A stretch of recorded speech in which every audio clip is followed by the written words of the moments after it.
डिव्हिजनचं example solve करणार आहे. Example आहे आपलं 560 डिवायडेड बाय 2.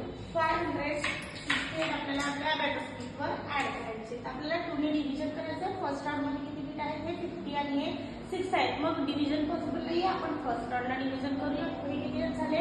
हे 5 झाले. तुमच्या टेबलमध्ये 5 येतात का? तर 1 नाही. मग किती येतात? 5 पेक्षा स्मॉल नंबर म्हणजे कुठला नंबर येतो? 4 नंबर. तर तुमच्या टेबलमध्ये 4 नंबर येतो का? तर येतो. 2 2 जा 4. मग 2 आपण ऍड करूया आणि 4 आपल्याला लेस करायचे. ओके, लेस केले. आता हे किती झाले? 16. ओके, 16 येतात का तुमच्या टेबलमध्ये? येत नाही. 16 पेक्षा स्मॉल नंबर घ्यायचा. 16 पेक्षा स्मॉल नंबर म्हणजे कुठला नंबर येतो? 12.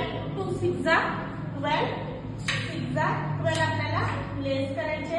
12 आपण लेस केले. आता हे किती झाले? 48. 48 पॉसिबल नाही. हे किती आहे? 4 आहे. किती आहे? 4 आहे. मग काय करायचं आहे आपल्याला? तुझ्या टेबलमध्ये 4 येतात. 2 2 जा 4. 2 ऍड केले आणि हे आपल्याला 4 लेस करायचं. त्याच राउंड मध्ये आपण सबट्रॅक्शन केलेलं आहे म्हणून त्याच राउंड मध्ये आपण ऍडिशन करतोय. आता हे किती आहे? 8 आहे. तर तुझ्या टेबलमध्ये 8 येतात का? तर येतात. 2 4 जा 8. मग 4 आपल्याला ऍड करायचे आणि लेस आपल्याला किती करायचे? 8 करायचे. आन्सर आहे. आन्सर किती आहे आपलं? 2 8 4 आपला आन्सर आहे. ओके.